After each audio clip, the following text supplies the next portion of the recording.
Jay Kanzler in the studio. Kathy Helbig, she is with Experienced Real Estate Partners, joins the McGraw Show every week. How are you this morning? I am fantastic. How are you? I am doing great. Hi, Listen, Kathy. and Hi, look, Cal. there's Kelly Jackson. There's Good to Willie see you, Springer girl. over there, you know. I know. It's been a couple weeks.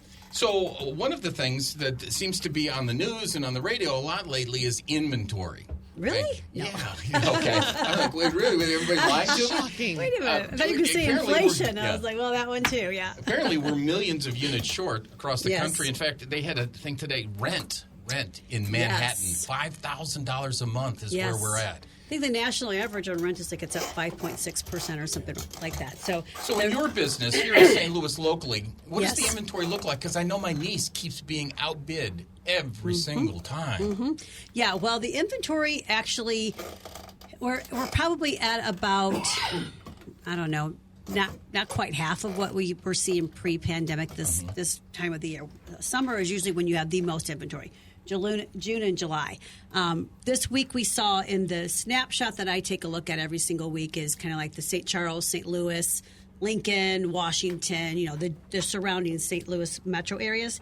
And we had 526 new listings come on the market. I remember back when I used to pull these up a couple years ago, it would be more like 1,500, 1,700, 1,800 Oh, wow. new listings. We have 159 coming soon, so maybe that's the house for your niece. There's 159 that will be hitting the market in this general area. But more interesting is the category under price changes. So just the snapshot says there's been 323 price changes in the last 7 days. Now, part of that is a few of new construction, a price change could mean up also. So when I went in there and looked at that a few days back, there was a percentage of those, I would say probably 10 or 15% of that was new construction houses that actually raised their prices, because a lot of times they'll put them in the MLS at a base price and then maybe they've added some things to it so they adjust it later. But still, we're probably looking at 200 and, uppers 200 of price changes, which is indicative of what's happening with the economy, with rates and things like that. So you're saying that the price change, they're Yeah. raising the price, right? Well, no, I'm saying they're the going- majority of those price changes are decreasing. lowering prices. Okay. Correct. So that means that things are slowing a little bit. The rates going up have affected things because we're still in July, and July is usually pretty a typical busy month. And we were having a meeting yesterday talking about it's a little bit quiet compared to what it has been. Well, Now, it was just crazy before. I mean, it was out of control. it was out of control before, which you kind of lose your compass on what's normal at this point. Because if our hair isn't on fire right now, we're like, what is happening? In that inventory, Kathy, is that broken down in terms of price ranges? As I said, my niece is going to be her first home. Yeah. So you're in that starter home range. And then there are other people that my age that are probably looking to downsize as well. What's that inventory So look this like? is a general number, but I can tell you it's not the best news for that first time home buyer's price point. It's just the St. Louis affordability factor has been creeping up. And then we've talked about before on the show, there's many hedge fund buyers and institutional buyers that have been in town for the last several years because we did have such affordable housing. And their target price point is called a buy box, is that $150,000 to $450,000 price range. And so they've bought up a lot of the inventory. It's just not as prevalent. The home sale prices under that $400,000 mark is just not as prevalent. So the buyers that are in that price point do need to figure out what they can do to compete. So we are still seeing competition in those type of houses. We're still seeing competition in certain pockets of town, or a particular house that has a lot of awesome features. We have competition for that. But then we have these other houses that you think, oh yeah, we're going to have the normal action on it, and then it had just a few showings and maybe one offer. Right. So again, early indicators. We always hear about the million plus houses. That's kind of, I don't know, it's a group. It's not maybe necessarily a million plus. What's that market like? Also starting to soften a little bit. Yeah.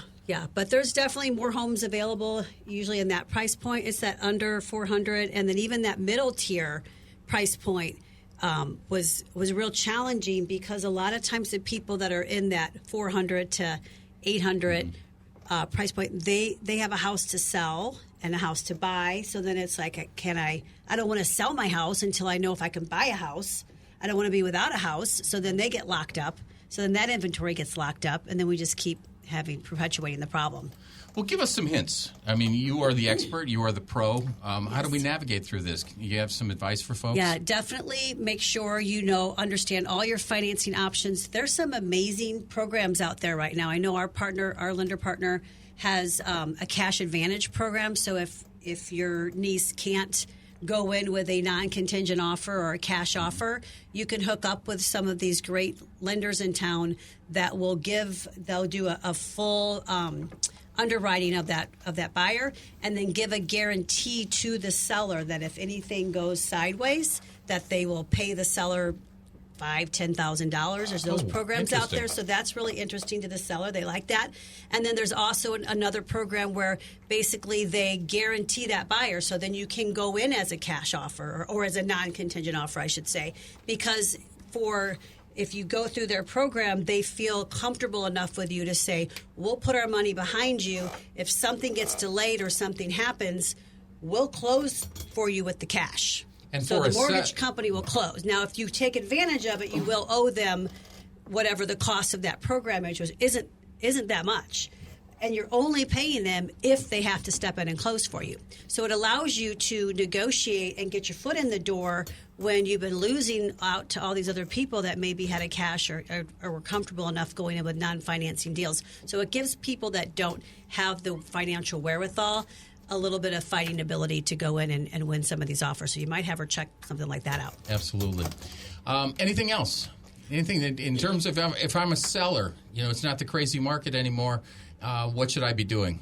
Well, if you're a seller, you need to start thinking about getting your house in order, because we're starting to get away from, we're back to, well, I think we need to paint. Well, we might need to fix that carpet because... And that's important because before it was like, it didn't matter. Like, I don't care. Yeah, I mean, up until a couple of years ago, people would be bidding on it. Yeah, up until a couple of years ago, I was redecorating people's houses for several months before we went on the market. And then all of a sudden it was like, I don't even think you have to clean. Just put a sign in the yard. So now we're back to, well, if it's not in good condition and it doesn't have a lot of great features, then you might be the one that's sitting on the market the first weekend and calling me, and we're talking about a price reduction because it didn't go under contract. So think about that, sellers. It's still a great market for you, though, so I don't want to make people think that it's totally stopped. As far as that, it still is a seller's market, but we're moving towards a balanced market at some point. So people need to get off the fence and make some changes. And buyers have new hope out there. So if you've been losing for a while, get your boxing gloves back on and get back in the ring.